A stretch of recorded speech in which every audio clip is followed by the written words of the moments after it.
परिमेय, और अगर नीचे वाला q इक्वल टू 0 है तब क्या है, अपरिमेय। क्लियर है। जैसे और एग्जांपल अपन देते हैं 7/3, क्या है 7/3, p/q की फॉर्म में है क्या, और p/q की फॉर्म में आने के बाद p की वैल्यू कितनी है 7, q की वैल्यू कितनी है 3, यही है। q नॉट इक्वल टू 0 है क्या, मतलब ये है क्या q का मान 0 थोड़ी है, 0 नहीं है ना, तो ये संख्या कैसे हो जाएंगे, परिमेय। कैसे हो जाएंगे, परिमेय। इसके अलावा 7/9, 5/3, 2 2 6/69, सारी की सारी कैसी हैं, परिमेय। क्यों, p/q की फॉर्म में है और q नॉट इक्वल टू 0 है। अब है मोस्ट इंपोर्टेंट बात, क्या है मोस्ट इंपोर्टेंट बात, क्या 0 परिमेय है, क्यों, क्योंकि देखो जिसके गुणा में या भाग में कुछ नहीं, उसके गुणा और भाग में क्या होता है, 1 होता है। तो कितना हो गया 0/1, और p/q की फॉर्म में हो गया q नॉट इक्वल टू क्या है 0, तो 0 क्या है, एक परिमेय संख्या है जिसका मान। अब आपसे कभी कभी ये भी पूछ लेता है कि 0/5 का मान क्या होगा, तो किसी भी संख्या के, देखो कोई भी चीज, ध्यान से सुन लेना जो भी बात कह रहा हूं, किसी भी संख्या, वस्तु या स्थान, किसी भी चीज के ब्रह्मांड में किसी भी चीज के ऊपर अगर 0 लगता है तो उसका मान सदैव कितना होगा 0, कितना होगा 0। और किसी भी संख्या, वस्तु या नाम, किसी भी चीज के नीचे 0 लगता है, जैसे मान लो कोई नाम है किरण, क्या है किरण, और किरण बटा क्या आ गया 0। अब किसी भी संख्या, नाम, स्थान, किसी भी चीज के नीचे अगर 0 लगता है तो उसका मान कितना होता है अनंत, कितना होता है अनंत। और किसी भी चीज के ऊपर क्या लगता है 0, तो उसका मान कितना होता है 0। यहाँ पे आ जाता 5/0, तो मान कितना हो जाता अनंत। क्यों, क्योंकि ये कैसी है अपरिमेय, कैसी है अपरिमेय, और ये कैसी है परिमेय। समझ में आ गई बात, जो परिमेय उसका मान 0, जो अपरिमेय उसका मान अनंत। क्लियर है इतनी बात, ठीक है। नेक्स्ट है परिमेय, और अपरिमेय का रोल बहुत बड़ा है ना। अपरिमेय को आप डीप में समझने के लिए आपको भिन्न वगैरह सब कुछ आनी चाहिए, क्या चीज आनी चाहिए, भिन्न वगैरह। तो यहाँ पे अपन अभी तो समझ लेते हैं, फिर बाद में भिन्नों में चलेंगे, तब इसको एक बार और से समझेंगे ना।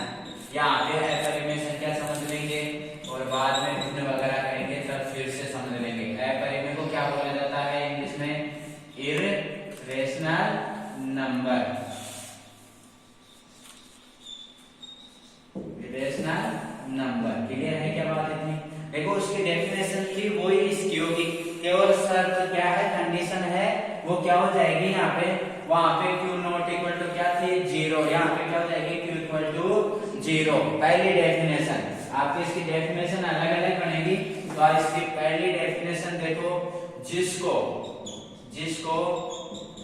p/q के रूप में लिखा जाए, जिसको p/q के रूप में लिखा जाए,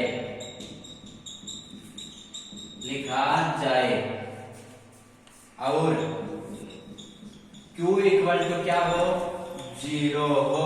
शर्त यह है कि ये क्या हो, q इक्वल टू नीचे वाली वैल्यू हमेशा कितनी आनी चाहिए 0, तब तो क्या होगी ये अपरिमेय, अन्यथा क्या होगी परिमेय। थोड़ी देर पहले समझा आपने किरण बटा 0, तो वो क्या थी अपरिमेय। क्यों, क्योंकि अनंत हो गया। यहाँ पे देखेंगे फॉर एग्जांपल 9/0, तो देखो यहाँ पे q इक्वल टू 0 आ रहा है क्या, अगर q इक्वल टू 0 नहीं आता तो कैसे हो जाती, परिमेय हो जाती आप लोगों की, है ना।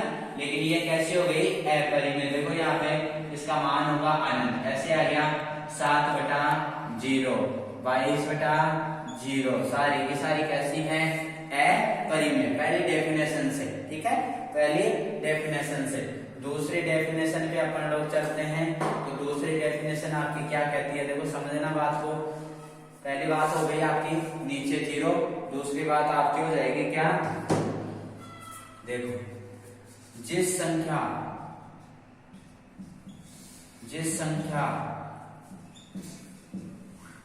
को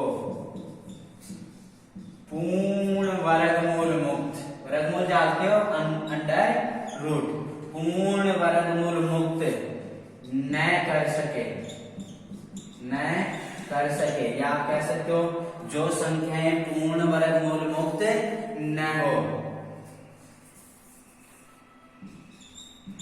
मुक्त न हो।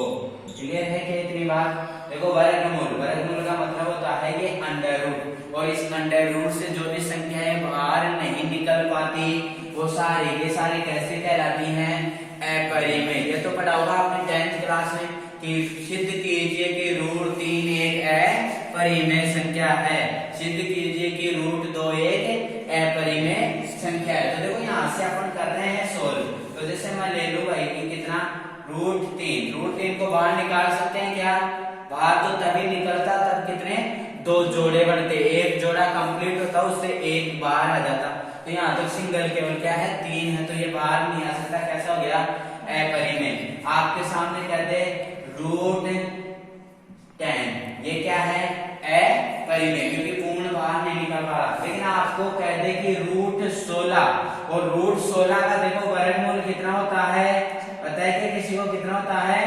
4। कितना होता है? 4। और 4 क्या होता है? 4 को क्या लिख सकते हो? 4/1, यानी P/Q की फॉर्म में लिखा गया है, और यहाँ पे Q नॉट इक्वल टू भी क्या है? 0। तो ये कैसी हो गई ये संख्या? परिमेय। कैसी हो गई? परिमेय, रेशनल नंबर। लेकिन ये कैसे हो गई?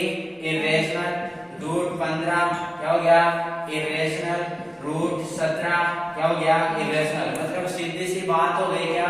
जो संख्या पूर्ण वर्गमूल मुक्त न हो वो कैसे कहलाएंगे? सारी की सारी अपरिमेय संख्या कहलाएंगे। क्लियर है क्या बात? इतनी 2 डेफिनेशन कंप्लीट हो गई इसकी। तीसरी डेफिनेशन करते हैं अपन। तीसरी डेफिनेशन देखो बिंदु से रिलेटेड होगी, और बिंदु शांत, अशांत, आवर्ती, अनावर्ती ये चलती थी वहां पे, ठीक है। तो यहाँ पे देखो तीसरी डेफिनेशन अपरिमेय की, कौन सी? तीसरी डेफिनेशन। तो देखो वहां पे चलती थी अशांत में आवर्ती और अनावर्ती दशमलव भिन्न, ये चलती थी क्या? तो यहाँ से देखो डेफिनेशन अनावर्ती, अनावर्ती का मतलब जो कभी भी रिपीट नहीं हो।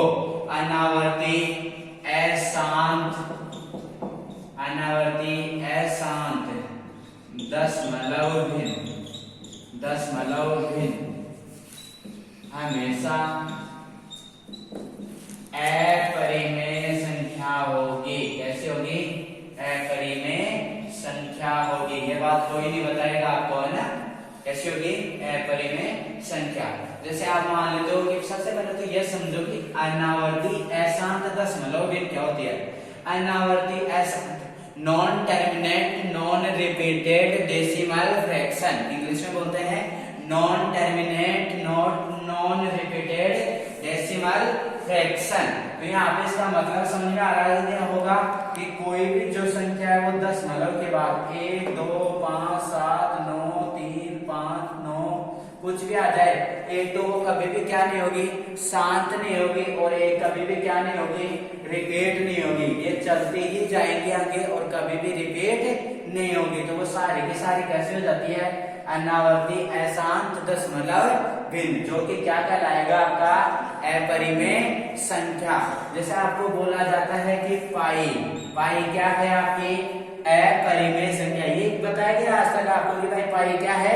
अपरिमेय संख्या। लेकिन क्यों है ये बताया गया है कि कभी? क्यों है? क्योंकि इसका मान जो होता है वो कितना होता है? 3.1459886। ऐसे क्या होती है? ये चलती ही जाती है, ना तो रिपीट होती है और ना ही कभी शांत होती है। क्लियर है? उसके अलावा मैथ में एक आता है आपके ई, क्या आता है? ई। इसकी वैल्यू भी क्या होती है?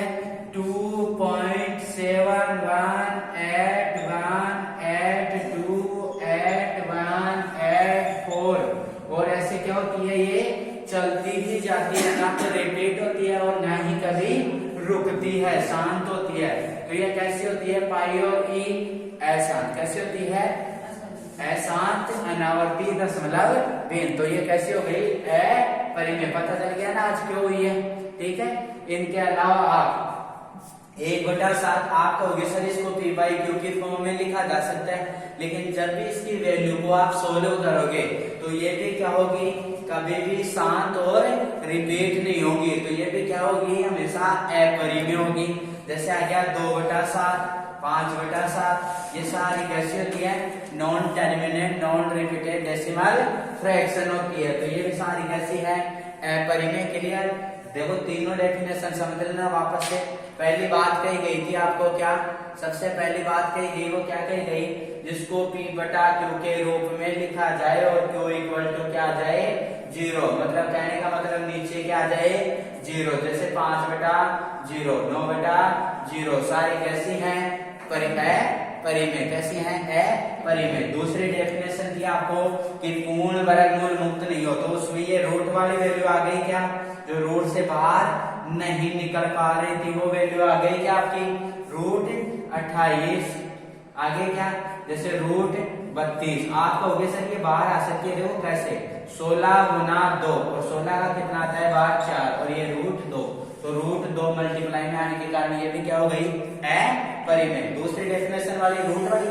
तीसरी डेफिनेशन वाली कौन सी हो गई, जो दशमलव के बाद ना तो कभी शांत हो और ना ही कभी रिपीट हो। क्लियर है क्या बात इतनी, वो भी कैसी हो गई अपरिमेय। बस ये तीनों ही काम में आएगी आप लोगों के, ठीक है।